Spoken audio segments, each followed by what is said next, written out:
Hey there guys, tonight we'll be doing a review of an expensive lesson for me, the latest run of the Athearn Genesis GP38-2s. In this case, Durham Southern Bicentennial locomotive number 2000. So I believe this is the only review I've ever prefaced by saying something was a semi-mistake, and I'm going to get right to that here, but I hate to say that with a brand new locomotive, especially given this one's uniqueness. Y'all know that I really enjoy Bicentennial locomotives, and this of course being a local one, as you can see with my old ready-to-run one back here.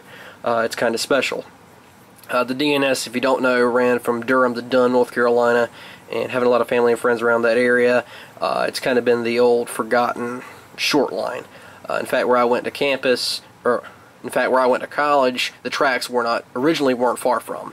So if that still existed today, I would have been out shooting stuff. But nevertheless, why this engine was an expensive mistake, you guys are about to see. Now, if you've got the latest run of Jeeps, you already know where I'm going with this. But the long short of this was Athearn, out of the factory, did not properly pack these. When I received my locomotives, they were sitting in the plastic clamshell case on the black truck boxes. It arrived sitting just like that. Now, I'm going to throw some pictures over this talking overlay so you guys can see just what I dealt with and was not pleased with out of the box. The first locomotive was missing this grab iron. The front handrails were bashed all the way in, hanging off. Definitely not what you want to see for over $230 locomotive. And if for any of y'all who paid full retail, God help you, because I know it hurts. And this is not right on Athearn's part, but thankfully Athearn has stepped up to the plate and noticed the issues. So I believe we might get a solution out of this. We might not. We'll see. The second locomotive was less than pleasing. It too had bent handrails. There was a big glue blemish on the engineer's side right about here, and it was just streaked all the way down the window. Again, not something you want to see on a brand new locomotive. What you can see is missing is the conductor side windshield wiper. I'm going to dig through the box and hopefully find that. Going a little further down the nose, there's a silver blemish, I think, where they painted the markers. That's a little annoying. I'm either going to touch that up or get some rubbing alcohol and see what I can do with it. And of course you have this gloriousness of the bashed in front handrails. So, not the happiest out of the box. I mean, at this point, this is my third locomotive. I've gone through 2 retailers, less than enthused. Now, I'd like to point out, mechanically, they've all run. I put them on the track, tested them, they're fine. But detail-wise, these things took a beating. And I know the Union Pacific variant did as well from what I saw. So, Athearn, please, please work on your packaging. For what I paid for this locomotive, I could have easily spent $30 more and had a Scale Trains SD40-2 that would have worked, would have ran great, and the detail would have been immaculate. So, this is just a little 4-axle.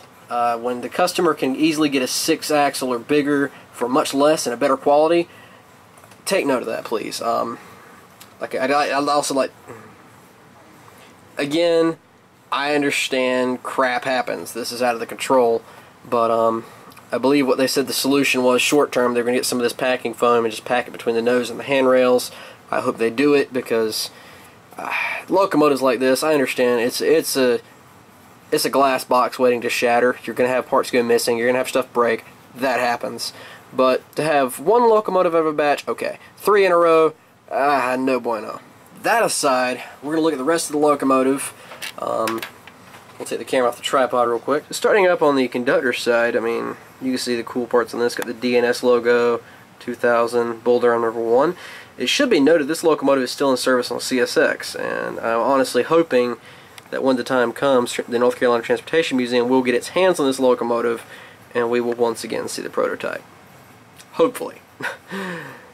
But zooming in on where the dynamic brake hatch will be, you see you've got the United States seal, the flag, North Carolina flag, North Carolina State seal, DNS, and the slogan. And a cool touch, this is even replicated on the ready to run in the background. You got the two-color bell and the spirit of all the towns in which it ran through: Durham, Apex, Holly Springs, Varina, also known as Fuquay Varina today, Andrew, Coates, Irwin, and Dunn. So here's the engineer's side. Same business as the other end. We'll just start over here with a few smaller details. You got a star up top. You got marker lights. DNS, the red 2000 number boards are correct. Yellow, a couple of cut lever. The only issue I've noticed in this part so far, I'll move the engine around so you guys can see, there is another detail blemish I missed in my first pass right there on the walkway. But I guess I can paint over that, make it a little more like a flat black, maybe like an oil spill or something, but that's not something you ideally want to do out of the box. And you guys are seeing this engine with maybe 10 minutes of track time. It has been fresh out today for this video. But I knew there'd be issues with this, but at the same time I figured this is something you guys needed to hear about, because as you see with James Wright's channel, you've got to cover the good and the bad, and when something's wrong, the manufacturers need to hear it. So that's something we should never be afraid to step up to the plate and do. Alright, details aside, we're going to start this thing up. Overall, I'm pretty pleased with the Tsunami 2. It's a nice decoder, it's plenty loud. You have got infinite number of options between bell, horns. You can even change the prime mover on this decoder straight out of the factory, which I think is really cool.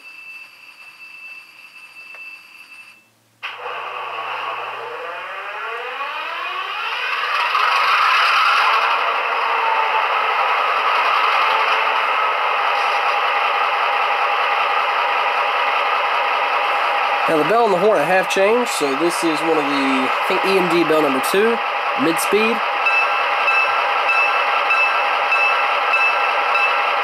Leslie S3L.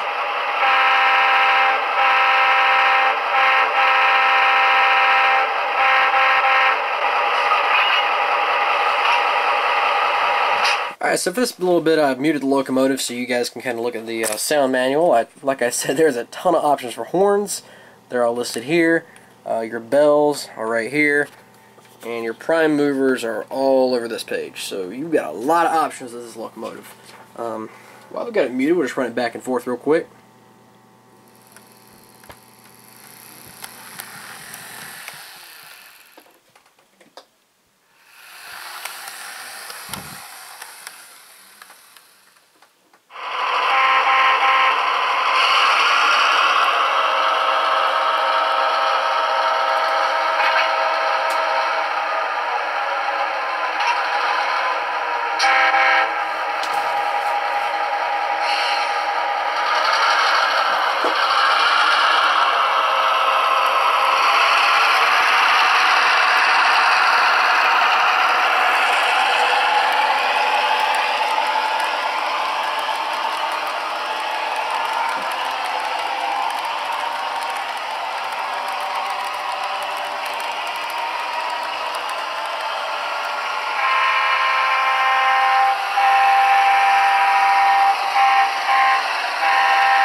Alright guys, and there you have it, the Athearn Genesis DNS 2000. Now, I wish I was a little more upbeat on this review. I was really looking forward to getting this locomotive, but between the time I received the first one and now, it has been every bit of 3 weeks. So between that, the detail parts that have been screwed up out of the box, I cannot sadly rate this locomotive that good. Mechanically, it's sound, very good. Sounds are awesome. Tsunami 2 is much better than I expected, but for your overall value, having to get 3 locomotives to get one decent one kind of spoiled that for me. Now, like I said, I understand stuff happens, and I'm glad to see Athearn trying to set this right. We're probably going to wait a little while before that happens, but it's still a step in the right direction. But guys, please, if any of y'all see this, please get this stuff fixed before anyone else has an issue of this magnitude, because a whole run of nice locomotives just got torched out of the gate. So that aside, if you can find one of these and the details are intact, go for it, because this is a fun local paint scheme, and if you like Bicentennial locomotives, this is the one for you. So thank you guys for watching. I hope it was informative, and if you were thinking about buying one of these, just double check the box, and maybe if it's dented up a little bit, who knows, you can get a couple bucks knocked off the price. But anyways, thank you guys for watching. See you next time.